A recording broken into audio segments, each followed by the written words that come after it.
Welcome to a special edition of the Darden Admissions Podcast. I'm your host, Brett Twitty, and you are listening to a new episode. On this episode of the podcast, I'm excited to share a recent installment from our ongoing Faculty Spotlight series, a series we call Office Hours. This conversation features Pnina Feldman, a member of the Technology and Operations Management faculty here at the Darden School of Business, and I think you're really going to enjoy this conversation. As always, if this conversation is helpful for you, please like this episode and subscribe to this podcast so you never miss an update. And remember, you can always check the episode description for links to Darden blogs, social channels, and more. And now without further ado, here's my conversation with Pnina Feldman. Welcome, everyone. My name is Brett Twitty. I'm a member of the Darden admissions team. So appreciate your joining us today for our Office Hours session. Office Hours is our ongoing Faculty Spotlight series where we interview members of the Darden faculty to give you a chance to get to know them better as people, but also to hear about their research interests. Today, we're joined by Pnina Feldman, who is a member of the operations faculty. Pnina, thank you so much for being here. Thank you very much for the invitation. I'm very excited. Well, it's great to have you here, and thank you for your flexibility. We had some weather delay for this session. We had snow in Charlottesville last Friday. Believe it or not, snow can affect a virtual event. A lot of snow, school was canceled, all this kind of stuff. And so appreciate your flexibility and being able to do this on this Friday. And thanks to our attendees also for their flexibility. So we always start kind of with the first 15 minutes, just getting to know our guests and talk a little bit more about their background. And then we start to move the conversation into their teaching and research. So Pnina, I'd like to start with the same first question that we start with all of our guests here. Tell us more about you. Who are you and what's your background? Sure. So I was born to two immigrant parents. Came from former USSR. I was born in Israel. And then, as all Israelis do, I went and did some military service for 2 years, and then decided to go and study industrial engineering. And so I went to the Technion, which, if you guys, I know that we have a lot of Indian students, potential students here, and so it's kind of like the Israel IIT. And I studied industrial engineering and management for both undergraduate and masters. And then decided to come to the US to do my PhD. And I did my PhD in operations management at the Wharton School. And then afterwards, started my academic career. So I've been to quite a few schools. And so I was faculty at Berkeley Haas, and then moved to Boston University, Questrom School of Business. And then 2.5 years ago, found my home at Darden. Couldn't be happier to be here. Well, I want to go back in your story a little bit. You mentioned doing a bachelor's and master's in industrial engineering. What got you interested in industrial engineering? Yeah, so this is interesting. I actually kind of grew up around business. My dad came to Israel with big entrepreneurial dreams. And so I grew up visiting different factory floors. I learned how to make like plastic gadgets, and then moved and saw, how other things are made. How ice cream is made. We had a factory that does that. And then afterwards got more into like the service businesses, which, as you will see, is a big part of my career. And so kind of went and worked in a theater and in some country clubs. And so this is kind of like a natural path. Once I saw this, let me kind of like see how what's the theory behind all of this. I really saw how important it is to kind of have good relationships with your suppliers, how important customers are in the process, and employees. This is kind of like what started it all. It's interesting to hear about your father's journey as an entrepreneur, as entrepreneurial aspirations. Israel certainly has that reputation as a startup nation, a nation full of entrepreneurs. Where does that come from, do you think? For my dad, it's a good question. I mean, he lived through really hard times. Former USSR, they actually escaped to come here, and everything was much more regimented there. And so I think that when they came to Israel and suddenly saw opportunities, you can actually do and try to do whatever you want in a very new country. There were many missing things, and I kind of feel like, he felt, okay, I can do this. And, sometimes you can and sometimes you can't. And he was successful in some of his endeavors and less successful in others. As it's a risky business to be an entrepreneur. And so that is what ended up happening. Yeah, that's invariably part of the entrepreneurial story, right? Some successes, maybe some. We hear about the one success out of 1,000 difficult stories, right? Or even maybe the chances are even lower than that. But yeah. Well, one of the things that really came through when we were doing our prep call to get ready for this conversation is your passion for teaching and how much Yes. you enjoy being in the classroom with students. So I'm curious, when did you decide that you really wanted to teach? Yeah, that's a funny story. Because it started very, very early on. So I think, as a kid, I would be playing with friends with dolls, and I would always be the teachers and they would be the students. Then I became pretty good in math. And so I was like tutoring, starting I think from middle school. I would be tutoring kids in math. This is kind of like how I earned my first kind of money. And then afterwards, I went to the military service, as I said, and there I was a soldier teacher. So I was actually teaching in a military boarding school. And I was teaching math and physics and chemistry. And you would be surprised because of my English, but also English. And so this is kind of like how it all started. And this for me was immediately really big because it's not something that I really planned on doing or even thought so much about. But like seeing students who come to in that particular case was not really a classroom, but like a kind of a tutoring session, not understanding anything about some material, and suddenly you say something and it clicks, and you see like this light bulb. I absolutely loved it. It gave me a lot of meaning. And then when I went to the Technion, throughout my kind of studies in both undergraduate and masters, I was doing TA work, so teaching assistant. And at the Technion, what this means is that, you have like really big lecture halls when faculty teach, but then you go into smaller sessions and, from 500 to maybe 50, and that's what I was doing. So I was doing like these small TA sessions and also got to spend a lot of time with those students, and I absolutely loved it. And so this is kind of, I think that I was a teacher before I realized that I'm going to be, and I was definitely a teacher before I was a researcher. I love that. It's interesting. I mentioned we've had other faculty talk about their interest in teaching starting at a very early age, oftentimes teaching their friends or being tutors, that kind of thing. And I just love hearing those stories. So you mentioned you've been at Darden for a couple of years, 2.5 years at this point. What led you to Darden? What brought you here? So I think that actually it was precisely this story. As I said, I am a researcher first, and I absolutely love the work I do with companies and thinking about research. But I always believe that like big part of being a kind of a true scholar is also teaching. And at Darden, I'm not the only one that believes this. So I think that like when I came here for the first time, I was like really blown away with how much faculty here really cares about the students, the classroom experience, and also the out of class experience. And so that was kind of like, the first thing that really drew my attention. The second thing is like Darden really cares about impact in research. And I can really honestly say that like since coming here 2.5 years ago, my research trajectory has kind of shifted to really think about, is what I'm doing really impactful in the real world or not?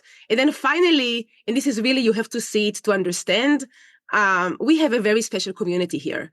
And so we are very good friends among the faculty. Students become families of one another. And for me, mostly like my relationships with my students is like unbelievable. It's like in other schools, you come to class, I teach, and then maybe we talk a little bit. And here I really believe that like the alums, people who graduate from Darden, are becoming lifelong friends. We really, really invest in the students and getting to know them outside of the classroom. And it's really unique to Darden. It feels like a lot of that discovery about who the students are and their experiences starts in the classroom here, right? Yes. Because of the case method. And I'm curious, what do you enjoy about, case method instruction? What's that like for a faculty member? Yeah, it's very unique. And so maybe I will start by saying we care about not just cases, but just in general, like student-centered learning. And cases is kind of like the one thing that we do the most. And you teach cases in many business schools, but the way that we teach cases, I think, is very different. It's more the case method, not just teaching through cases, which essentially means that today I speak much more than how much you would see me speak in the classroom. My role is to ask questions, is to help the discussion kind of emerge. The interesting thing is that students here have learning teams, and so they would meet and struggle with a business problem outside of the classroom with their team, with their learning team. And then they would come to class, and we will try to kind of unpack what is the problem that the company is facing, how can we think about resolving it. Lots of time we have polite arguments in the classrooms because people have different views, which is totally what we wanna happen. And to me, I think like the most exciting parts is where I feel they can actually leave the classroom and I'm not necessary. The discussion is just going to continue because people are so into it and kind of like discussing.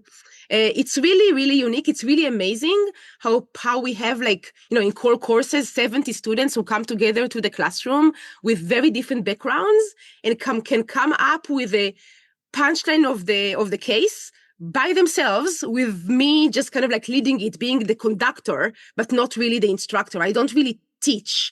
I lead discussions.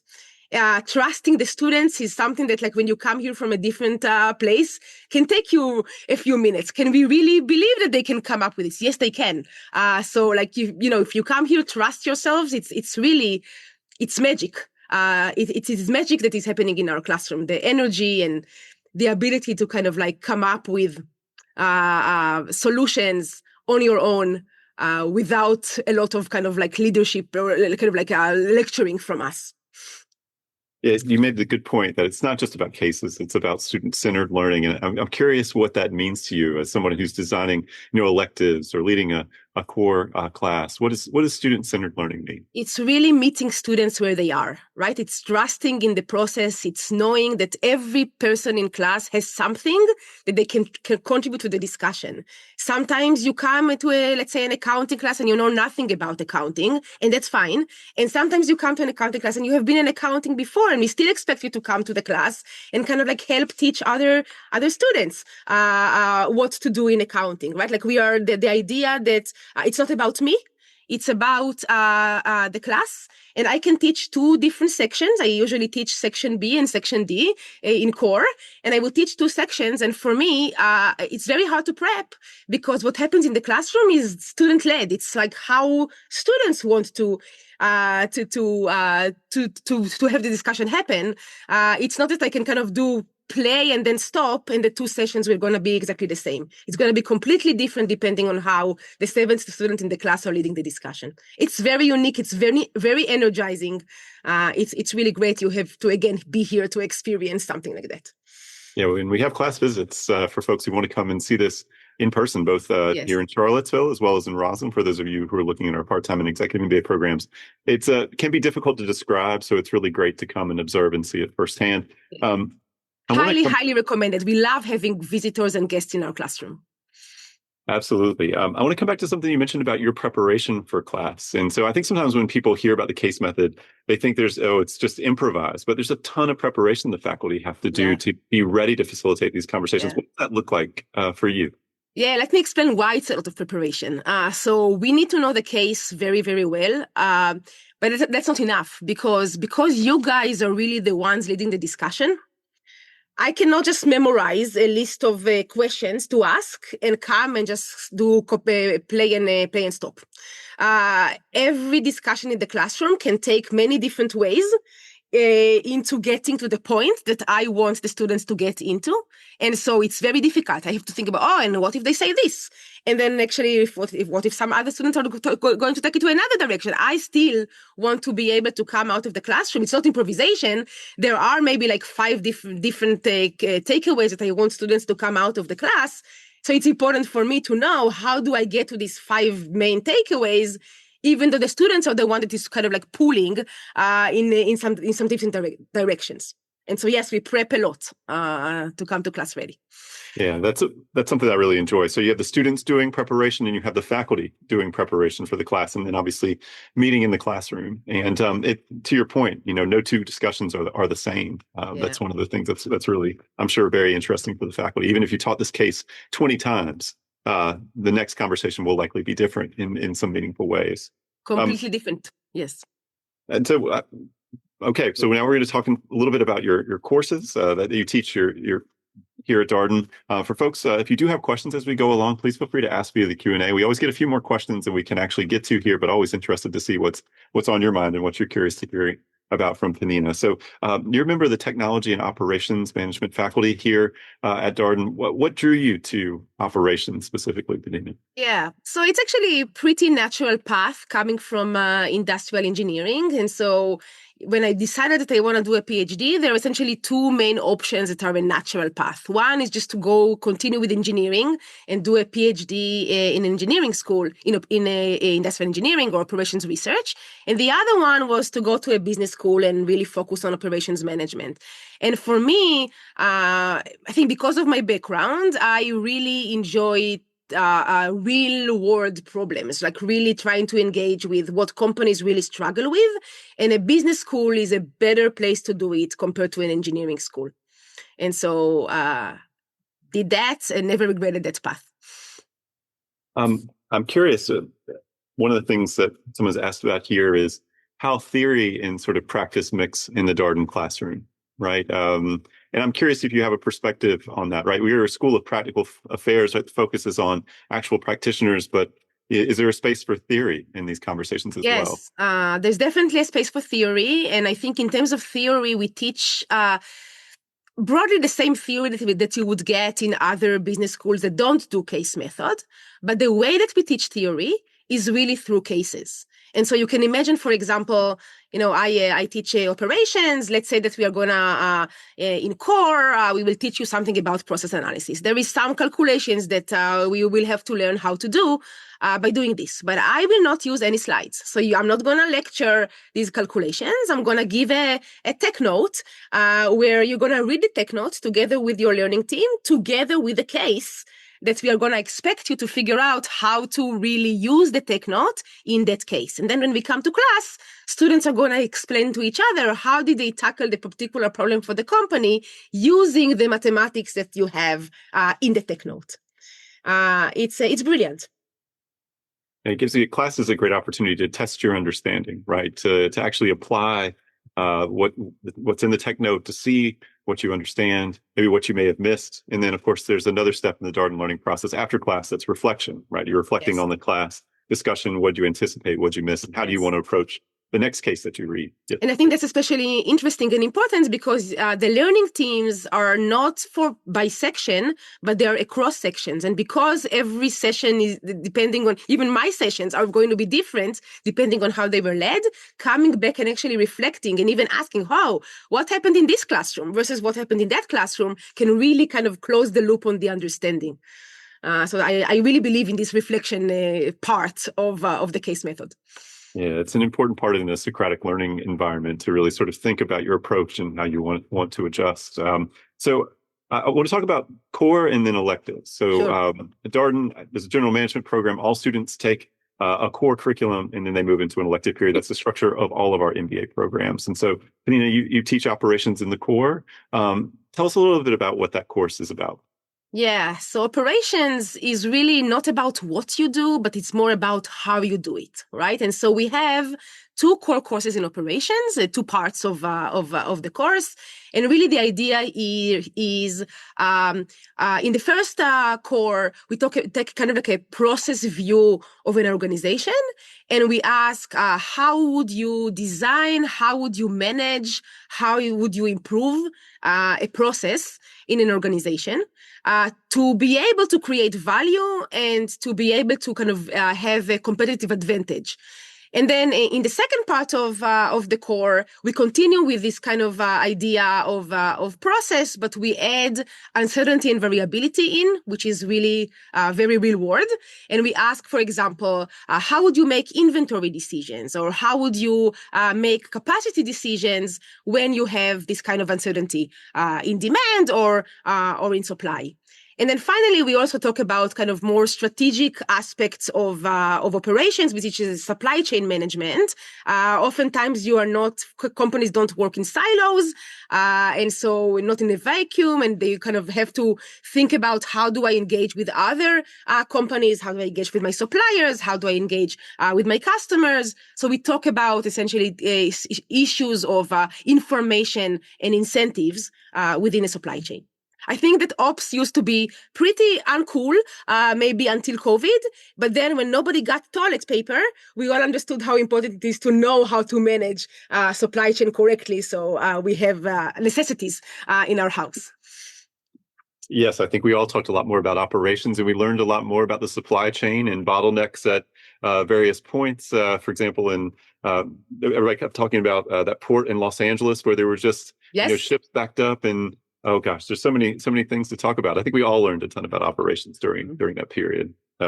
So can you tell us about a case you read? I think one of the things that's always interesting to me about these conversations is we have a chance to animate the learning experience here at Darden for students who may not be able to come for a class visit. So we've talked about student-centered learning, case method, learning teams, reflection. But can you tell us about a case that's you think a typical case you would read in an operations class here at Darden in the core? Sure. So I'll just give you an example of a case that we do. And so in the second part of Ops, one of my favorite cases is a case about Rivian. This is the electric vehicle company. And the dilemma, we always have a dilemma in a case. You always have to help the protagonist make some choice, right? And so the dilemma in that case was whether or not Rivian should develop and build their own network of charging stations. Now, the time of the case was actually early on, before Rivian has built or sold any cars. And so demand, you have no idea what demand is going to be because nothing has been done yet. And you know that building this network of infrastructure is going to, of charging stations is going to cost you hundreds of millions of dollars, right? And so on one hand, it's very costly. On the other hand, you know that the main hesitations from consumer side of like trying to actually buy an EV is this kind of range. Like we are all very range anxious. Are we going to actually be able to charge when we need to charge, right? And so this was kind of like the big question. And we were asking students, should they actually build this network? Should it be proprietary or not? Where should they locate these charging stations? How many should they build? And again, one of the main problems was students really don't know what demand is going to be. Now you want to kind of like think about how long are you comfortable with the customers waiting to be able to charge their vehicle? But to be able to figure this out and to be able to figure out what the capacity should be, you need to know something about demand. And so the exercise in the class that I like the most is we kind of do this market sizing problem, similarly to how people that do casing, if they want to go for example, for consulting, do, to try to kind of estimate without knowing anything, without having any customer registering to buy a car, what this demand is going to look like and how is it going to inform our capacity decisions. This is a super interesting case. I would imagine you get lots of different perspectives. Yes, on. It's an awesome case. Yes. Absolutely. Well, you also teach an elective, managing service operations. You had mentioned earlier about your connection to service operations and how you'd sort of gotten into that maybe even at an earlier age and started to think about those things. Tell us about this elective. Yeah. So service is my passion. This is what I do for research, and it was very, very exciting to be able to bring my research into the classroom. And so I just finished teaching this elective for the first time.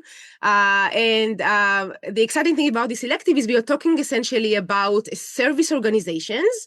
How do you design, manage, and improve a successful service organization? We talk about, how do you elevate your employees? How do you engage your customers to be part of your service process? We talk about scaling and growth of a service organization. We talk about learning and investigate whether actually service organizations learn from their customers, learn from experimentation and things like that. At Darden, last time I checked, I think we have around 90% of our graduates that go into the service industry, whether it's investment banking or it's consulting or any of the other jobs that our students take. And so I think it's very important to learn as leaders, how do you actually, lead a service organization successfully? You mentioned service is your passion. Why is it your passion? Tell us more about that. Yeah. So first of all, I think I spoke about like my childhood and how I was oftentimes engaged in service organizations. So it was like the theater and the country club, and I kind of realized how important it is, much more than in a manufacturing setting, how important it is to know how to engage with your customers, because in some sense, customers bring a lot of variability into a process. Customers come with different needs, and to be successful, it's much harder to do quality control with services than it is with manufacturing. And so experiencing this both from like, my as a consumer, where I am trying to kind of like, I'm unhappy with some hotel experience that I had, but also as a service manager is, I think, very important. And so it is a very complicated organization to handle. You would think maybe that like, oh, what's the problem? Dealing with a restaurant, it should be easy. It's actually very, very hard because you have so many stakeholders that you need to appease. I want to talk about a case that you do in your managing service operations elective. Can you tell us about a case that you think is, emblematic of the types of discussions that you have in that course? Sure. So I mentioned restaurants. Let me talk about a restaurant.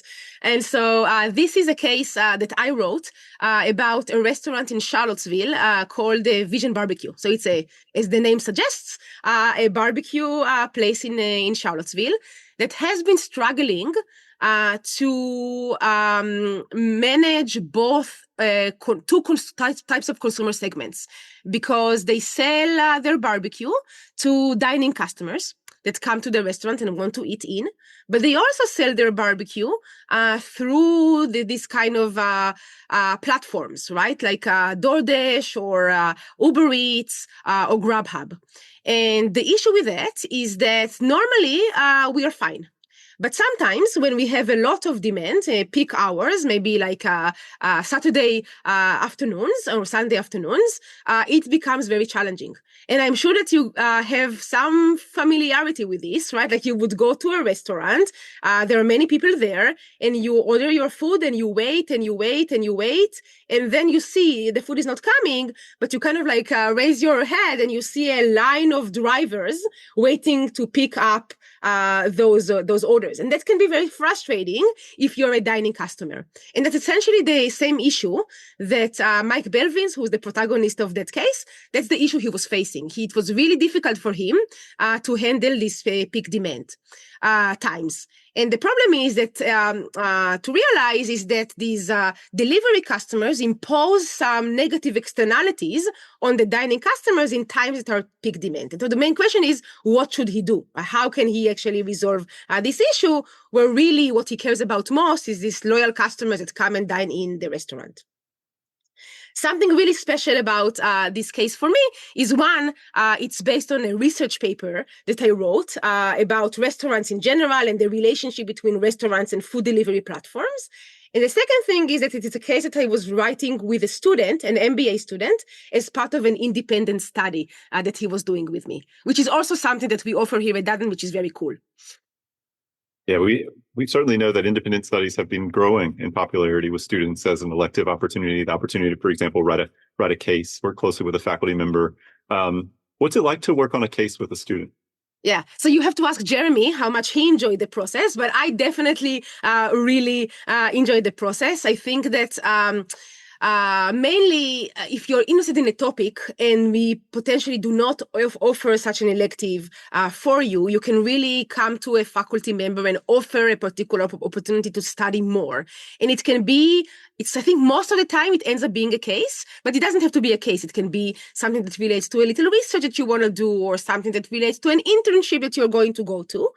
And I think that what they get from writing this case is really dive deep into the organization. He ended up going and interviewing the protagonist at the restaurant. He even went with a stopwatch to try to take times, because we're going to ask students to actually do an analysis based on the times and arrivals and service times at that restaurant. And so it was really fun. I think it ended up being a really interesting case. We even took a video at the restaurant. It was really fun to write it with a student. Yeah, that is such a cool example. You mentioned your research around restaurants and these service platforms. I'm curious to hear your thoughts. Like, if you were designing restaurant operations, how would you think about leveraging things like Grubhub, DoorDash? What would be on your mind? Yeah, so I think that different restaurants are different. But many restaurants face a similar problem to the one that Vision Barbecue was facing, which is that the constraining resource, what in operations we call the bottleneck, the constraining resource is the kitchen. And when it's the kitchen that is constraining your operations, you really have this kind of problem of how do I manage these two segments of customers when I have peak demand? Now, in my research, we find that the best thing to do is to try to fix the contract. And so currently, the contract between restaurants and food delivery platforms is what we call a revenue sharing contract. This means that the platform shares a portion of the revenue that it gets with the restaurant. The problem is that this contract, even though it works really well in a kind of like linear supply chains, doesn't work really well with a kind of like this restaurant platform relationship, because even though the restaurant cares a lot about the delivery customers, the platform doesn't really care about the dining customers. And that creates like this incentive misalignment. And we find in the paper a solution to this by constructing another contract, which is relatively simple and implementable. The issue with this is that in most situations, the platforms has much more bargaining power compared to the restaurant. And so it's hard to imagine, for example, the guy from Vision Barbecue going and arguing with DoorDash about, hey, let's change the structure of the contract. So even though we find this contract actually lifts all boats and it's better for everybody, it's going to be hard to do.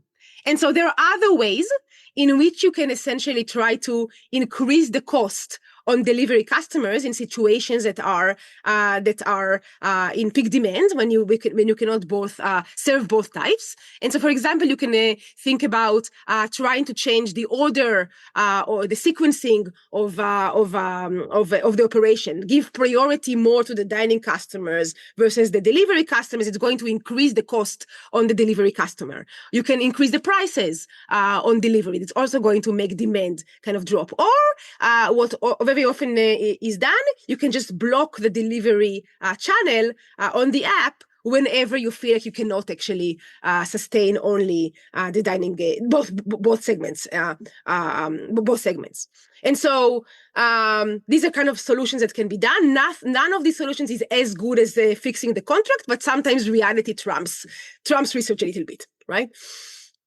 Yeah, it's very interesting. I think we all have some experience with this kind of thing. And so I think that's one of the things that's cool about the case. I go to Chipotle a lot. They have separate kitchens, right? They Yes. have the dine-in version and then the pickup version. That obviously has an overhead to it that some restaurants Yes. wouldn't be able to facilitate. There's been a lot of conversation about the operations experience at Starbucks recently, both for the employees, but also for the customer, right? The employees feel overwhelmed, the frequency of things coming in, and then just the chaos, people waiting in line, being passed by people who ordered online, and like trying to unkink that. I think Yeah. it's a lot of what the new CEO is trying to Yeah, solve for. that's actually something that comes up in my management service operations, which I call MSO. So if I say MSO, you understand what I mean. It's something that comes up a lot in the MSO elective, this Starbucks issue, which is they thought about, like, if I do order ahead on the app, it's actually going to benefit consumers, and it ended up harming consumers and creating more congestion in the system. Because imagine, for example, that you just want an in and out experience buying a coffee, and you come and you see that the line is very long. Lines have this natural ability to regulate themselves. If I see that the line is very long, okay, maybe I don't go to the Starbucks right now. Maybe I come back in an hour or get coffee in some other place. When you do things online, you care much less about how long you're going to wait, but that has the negative externality of, increasing the congestion in the system. And so sometimes you have to think about, you make a strategic move, what implications is it going to have on your customers? Yeah, one of the things that was interesting to me about the Starbucks conversation is they were even considering creating an employee position to help people sort. Like, you came in, help you find your order. There's probably also like a loss aspect to this, people picking up other people's orders, that kind of thing. Yes. But like, I thought that was interesting because it suggests a certain amount of like chaos, right? That you Yes. need Yes. someone now to help Yes. people navigate this. Yes, precisely. All right. Well, you've also written an article about tickets and ticket selling that I think has gotten a lot of attention recently because we have the World Cup going on. Well, it's coming, I should say. The tickets are available, that sort of thing. Can you tell us a little bit more about this article that you wrote and what it says? Sure. And so reselling is kind of an enigma in that in the past, people were very opposed to this practice. Sellers were very opposed to this practice. It got a really bad press. You remember these people with trench coats coming and trying to sell paper tickets, and then you never know, is this really a real ticket? Am I going to be able to go to watch the Knicks in the garden or not, right? But then recently, we actually observed that these platforms are gaining a lot of popularity, and sellers are much less opposed to it.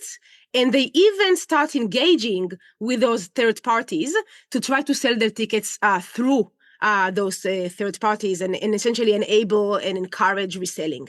And so this paper was trying to kind of understand why the change of heart, what changed. And the answer that we give is essentially technology. So if in the past, once you sold your paper ticket, the seller lost control over what is going to happen to that ticket, you don't know what is going on. Now, when you have technology, the seller can better control this resale market, and they can control it by essentially charging some transfer fee. And so you can imagine how, if you want to match between the supply and demand of the sales of the ticket, by changing your transfer fee, you can actually control it. You can increase supply or decrease supply, depending on how much, and demand, right? Depending on how much you are charging. And we actually find that before technology, when you had those paper tickets and reselling just happened naturally in the secondary market, it was very bad for sellers. But now that you can control it, it becomes the best thing that the seller can do for itself in terms of increasing revenue. So it actually becomes from the lowest bound to the best possible revenue generation process. So it's not surprising that sellers all of a sudden like it if they can control the resale market. Surprisingly, maybe, the fact that it's good for the seller does not necessarily mean that it's bad for us as customers. People kind of think, it's a zero-sum game, and if one party benefits, we must be harmed by that.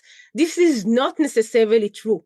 It kind of depends on how much capacity you have relative to demand. In situations in which I'll give the example of a World Cup because it's coming up. In situation in which the demand and versus the supply, so the supply is not too limited, meaning it's not the finals. In the finals, I have a lot of demand and not a lot of supply, right? If it's not like that, if supply is kind of intermediate, we actually find that customers can benefit from this practice also. Because the seller has an incentive to release many more tickets early on. And so there is some notion of capacity expansion early on. And we all know that early on the prices are cheaper. And so it may not be such a bad thing.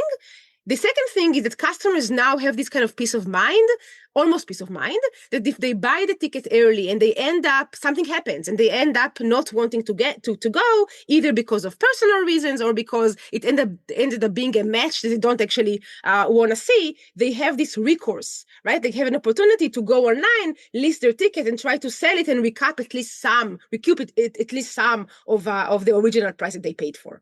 And so, it can lift all boats. It's not necessarily bad for consumers, even so. Don't believe all the bad press that you may hear about how we are harmed by this practice.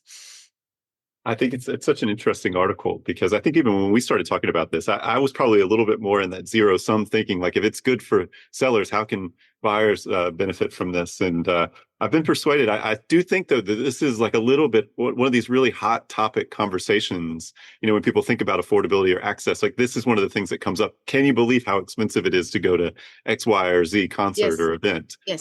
It's definitely one of the things that people mention. Yes, and we are seeing that prices are rising, right? So if you compare to the Qatar World Cup, prices now are higher. And the question is, like, is this the right comparison? Do we compare to the prices now compared to 4 years ago? Or do we try to compare what is happening right now now compared to what would have happened if we didn't have this practice of reselling.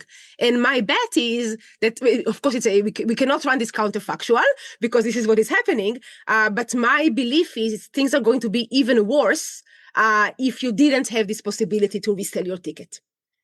Right, the prices may be rising because of inflation, because of it's a different location, US versus Qatar, right? Because of the sizes of the stadiums, etc., etc. Yeah, it is very, very interesting. Do you think there are lessons from this experience or from what you've studied here with ticket pricing and reselling that can be applied to other services? Do you think there's takeaways? So broadly, these kind of ideas relate to what we call dynamic pricing. And you see dynamic pricing a lot. Dynamic pricing started with the airline industry. We all know, by the way, I'm a nerd.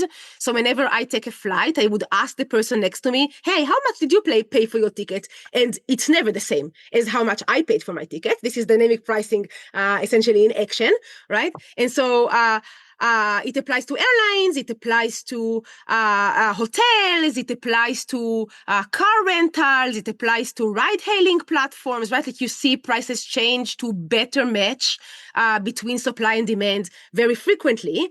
These particular findings, I think, are going to work well for any situation in which you are trying to sell perishable capacity, I mean, there is some deadline. After the deadline, the ticket is useless.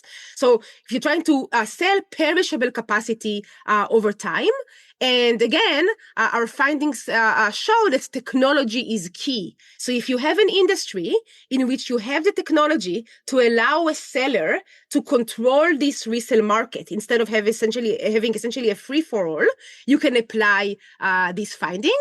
And of course, it needs to be again the technology to allow a transfer of tickets in a very efficient way. If you have those two things, then I think you can apply it elsewhere as well. I want to talk about artificial intelligence because it also feels like just watching TV, how many times do you see ads for agentic AI and service operations, these kinds of things? It feels like it's increasingly a hot topic, particularly around operations. So I'm curious, what are you looking at in terms of AI in your research? AI actually has become a really big part of my research agenda recently. Maybe not surprisingly, because of my interest in service organizations, what I mainly look at is how AI can impact service organizations. And so in particular, I look at the monetization of AI in a service organization, especially because given that we have the human AI interaction.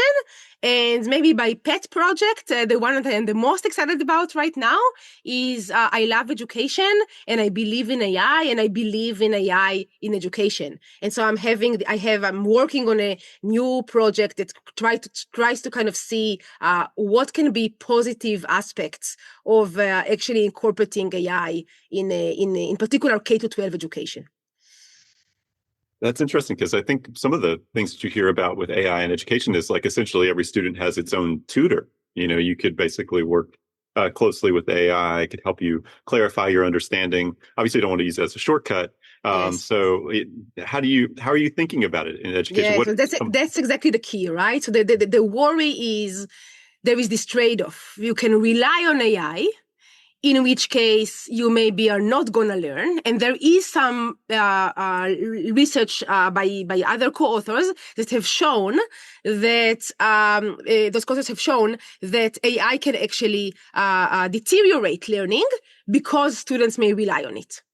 I believe that it depends on how you actually, the question of how is very operations, on how you actually think thoughtfully about using AI in education. So you don't want to do it kind of like use ChatGPT for 1 hour, try to learn this concept, and then I'm going to test you. If that is what is going to happen, it's not going to work. People are going to rely on the solutions too much. The idea is not to rely on solutions. The idea is how to become a better problem solver using AI. And so I'm very bullish.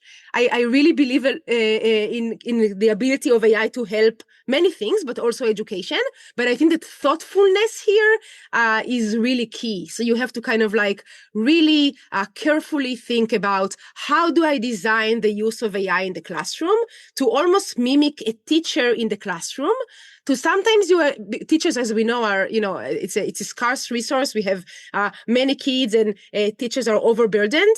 Use it as if it was you. So we believe that if teachers are actually trying to clone themselves, are creating this AI a resource based on how they are in the classroom, and not that's just like as a generic solution.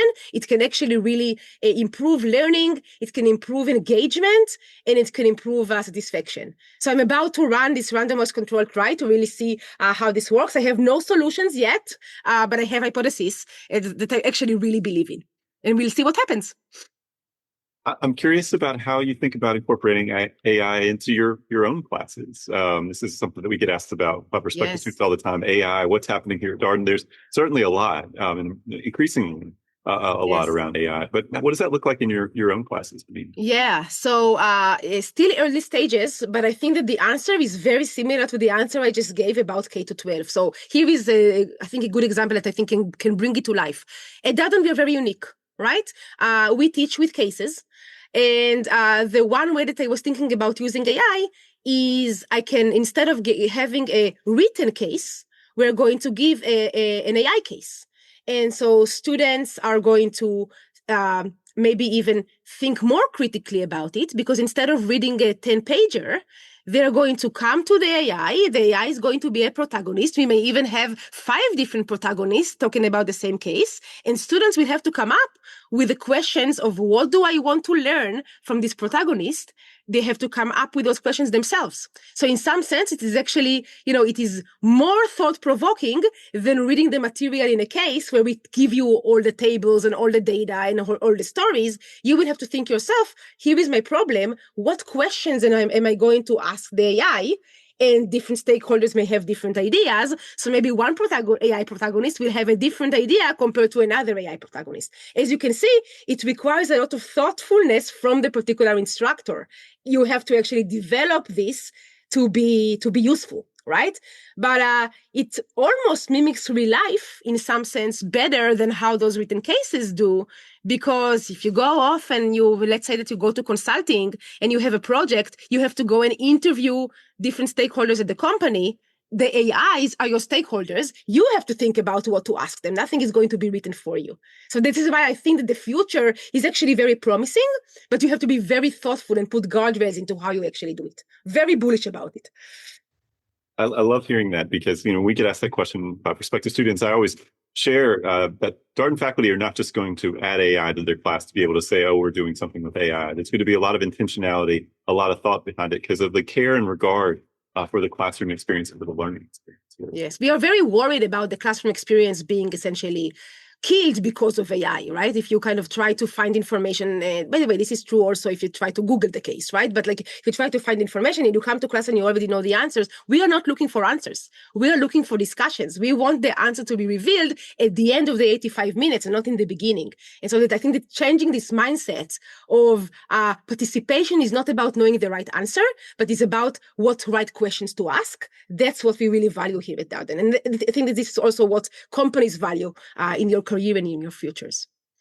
Yeah, I love that point, because oftentimes with these cases, there's many potential quote unquote right answers. You could get to a number of different solutions, and just because a company made a certain decision out in the real world doesn't mean that's actually the right answer. That's just what they decided to do. Yes. At least that's something I've heard from faculty. Yes, this is true. I'm curious, as we talk about, we got about 10 minutes here. I want to get your sort of thoughts on what companies should be thinking about when it comes to AI. There's certainly, it feels like there's a lot of energy, companies trying to incorporate this technology, probably pressure from clients to hear about this technology and how it's being utilized, or shareholders, all these kinds of people. But I mean, what do you think companies should be thinking about when it comes to I think we need to try to resist pressure as much as possible. Because as I said, I am actually very bullish about it. I believe that the future, the sky is the limit and the future is really bright. But there is a lot of people that are working on this, both in academia and in industry. But I believe that there is so much more that we don't know. than what we already know. And so rushing into kind of like given solutions without actually testing them very intentionally is challenging. It's risky, right? I believe that guardrails are going to be very, very important here. And thoughtfulness, as I said, is going to be very important here. And so before we kind of rush and claim that we are experts in something, I think it requires some time to carefully think about it, which is what I'm trying to do in my research. And why I'm hesitant to say that I know everything already, right? Like we don't know. We have to, it's a new technology. It's very promising, but there is a lot that we don't know. And there are also dangers, right? Like even in education, right? Like if you just trust it without actually checking, it can lead to really bad results. And education is maybe like the risk here is pretty small, but for some companies, the risk can be huge, enormous, right? And so experimentation, I think, is really, really important. Thinking about it, taking the time to really study it and seeing what you get. Slowing down just a tiny bit in terms of like that, I think is important, is critical.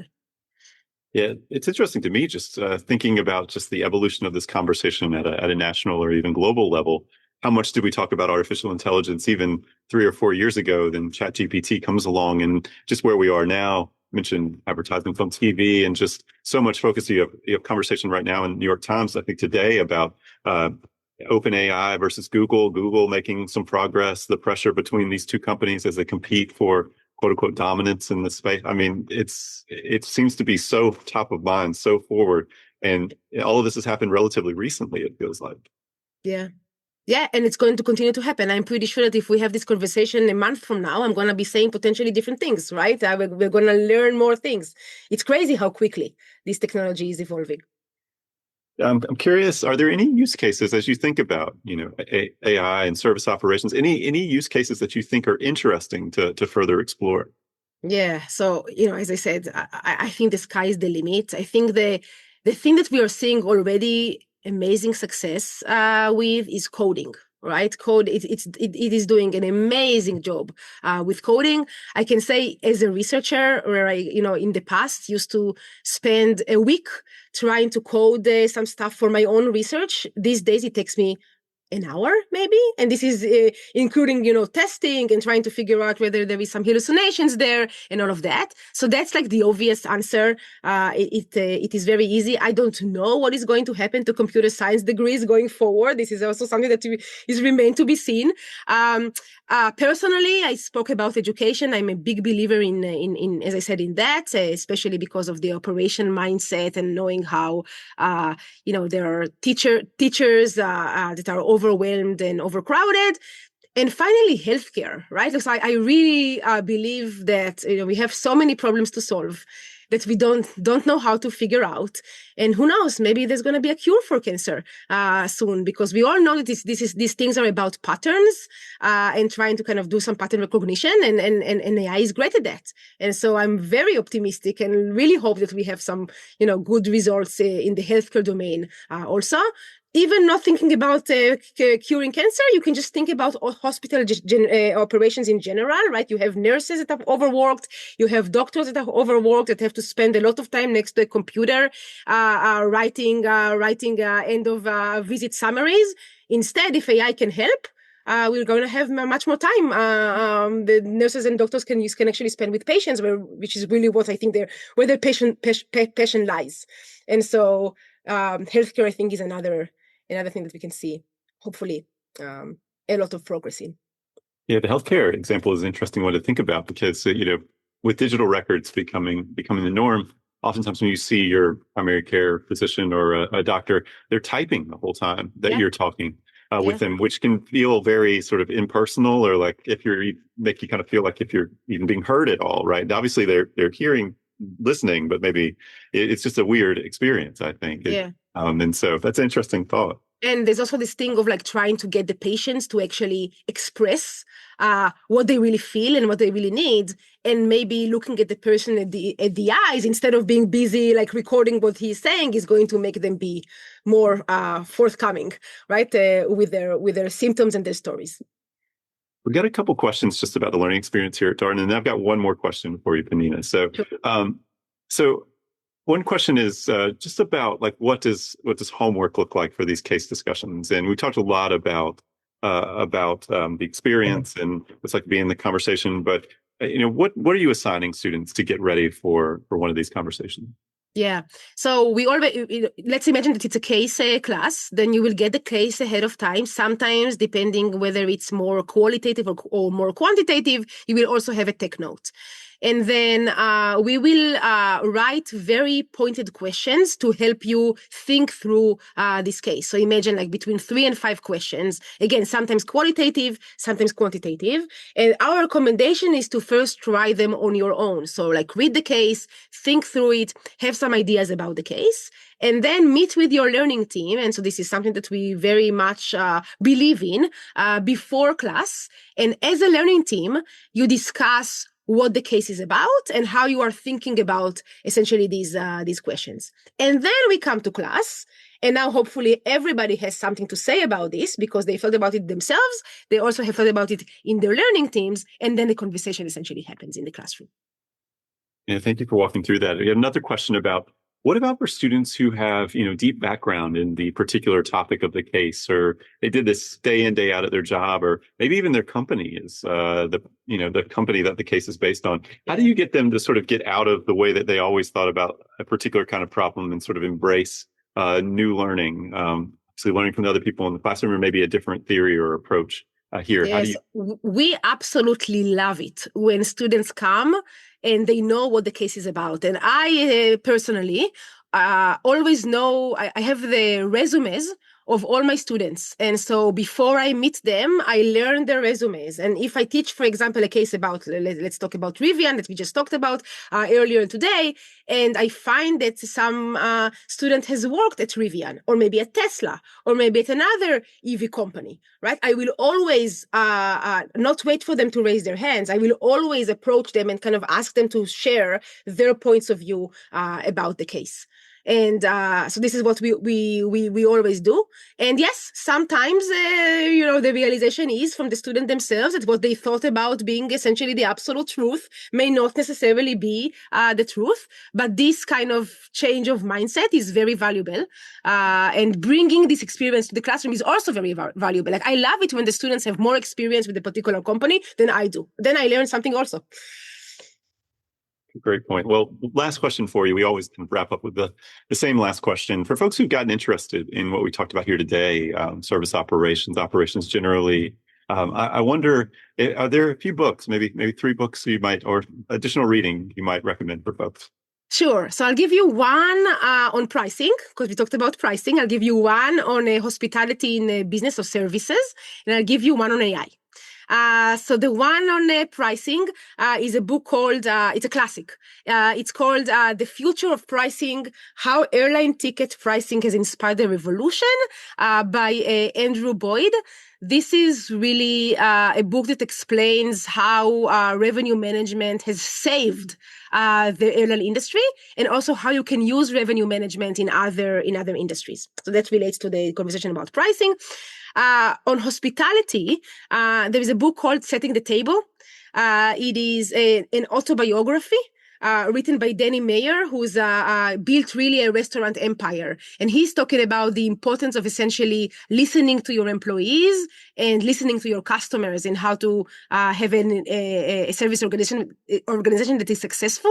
And I think it also ties really well into other service organizations. So this is something that, by the way, that we also always talk about in cases. You can talk about Rivian, but it's much bigger than that. It's a much more general than that. How can you apply it elsewhere? And then finally, there is a recent fiction book on AI that is called Culpability. It's a novel about AI. It talks about the ethics of AI, the interaction between AI and humans. It's written by a UVA professor. His name is Bruce Holsinger, and I think it's very thought-provoking, and it's a very easy read. So as you go off to your holiday breaks, I highly recommend reading it next to the beach, if you're going to the beach, for example. Yeah, that sounds a little warmer than 33 degrees in Charlottesville. Yes, I'm going to Mexico, so I'm very excited about that. Man, that sounds so nice. Real quick, someone was curious about the name of the pricing book. Would you mind just saying that one more time? Sure. The Future of Pricing, How Airline Ticket Pricing Has Inspired a Revolution. All right. Pnina, thank you so much for doing this. It was such a pleasure talking with you. And to our It was attendees, fun for thank you me too. so much for being here. So great to have you online with us to learn a little bit more about the Darden faculty, Pnina specifically, and obviously all the great courses that students can take here. I hope you have a happy holidays, and we'll be back in 2026 with more office hours conversations. Have a great weekend, everyone. Happy holidays. Bye-bye. And that was a recent installment from our ongoing Faculty Spotlight series, a series we call Office Hours, featuring Pnina Feldman. As always, if you have any comments, suggestions, requests, anything you'd like us to cover here on the podcast, we're all ears. We can be reached at Darden, that's DARDEN, @virginia.edu. Till next time, stay safe, be well, and thanks for listening.